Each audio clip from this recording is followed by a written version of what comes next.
বারাণসী কেন্দ্র থেকে লোকসভা নির্বাচনের জন্য বর্ণাঢ্য আয়োজনে ঘটা করে মনোনয়নপত্র জমা দিলেন ভারতের প্রধানমন্ত্রী ভারতীয় জনতা পার্টির বিজেপির শীর্ষ নেতা নরেন্দ্র মোদী। মোদী নিজের ঘরে ফিরে এসেছে, মনে হচ্ছে যেন বড় ভাইকে বরণ করছি। অনুভূতিটা উৎসবের মতো এবং তাকে স্বাগত জানাতে পেরে পুরো বারাণসী শহর উচ্ছ্বসিত। আমাদের চেষ্টা থাকবে যেন মোদীর দল 400 আসনেই জয়লাভ করে। আমি নিশ্চিত তিনি চাইলে 10 লাখ আসনেও জিততে পারবেন।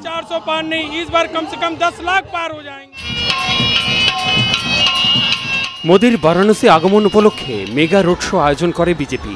গান বাজনা আর বাদ্যযন্ত্রের তালে তালে দলটির চিরপরিচিত প্রতীকী গেরুয়া রঙের জনস্রোতে ঢাকা পড়ে রাজপথ। নেতাকর্মী আর সমর্থকদের কণ্ঠে ছিল উজ্জীবিত স্লোগান।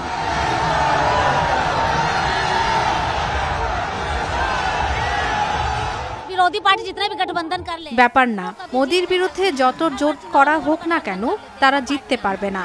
প্রতিবারই নির্বাচনের আগে বিভিন্ন জোট গড়েছে তারা, কিন্তু মোদি সিংহের মতো লড়তে আসার সব শিয়ালকে তাড়িয়ে দিয়েছেন।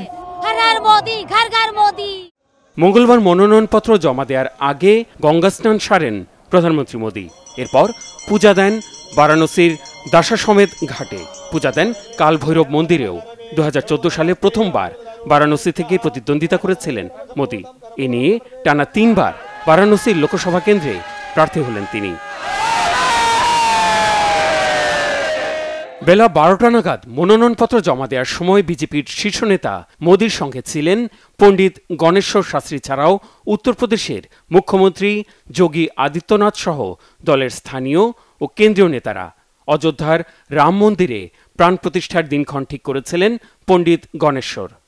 এদিন সামাজিক মাধ্যম এক্স স্ট্যাটাসে পবিত্র স্থান কাশীর প্রতি ভালোবাসা এবং বছরের পর বছর গঙ্গা নদীর সঙ্গে নিজের সম্পর্ক বিকশিত হওয়ার স্মৃতি নিয়ে ভিডিও পোস্ট করেছেন মোদী। সেই ভিডিওয়ে বিভিন্ন সময়ে প্রধানমন্ত্রীর বারাণসী সফরের স্মৃতি তুলে ধরা হয়েছে। আবেগপ্রবণ মোদী বলেন, স্থানীয়রা তাকেও একজন বানারসিয়া বানিয়ে দিয়েছে। লোকসভার 543টি আসনের মধ্যে 80টি আসন রয়েছে উত্তরপ্রদেশে। সেখানে কমপক্ষে 73টি আসনে জয়ের ব্যাপারে আশাবাদী বিজেপি। লোকসভায় সংখ্যাগরিষ্ঠতা নিশ্চিত করে টানা তৃতীয় মেয়াদে সরকার গঠনের জন্য মোদীর দলকে ন্যূনতম 272টি আসনে জয় পেতে হবে। 7 ধাপের নির্বাচন আগামী 1 জুন শেষ হলেও ফলাফল জানা যাবে 4 জুন।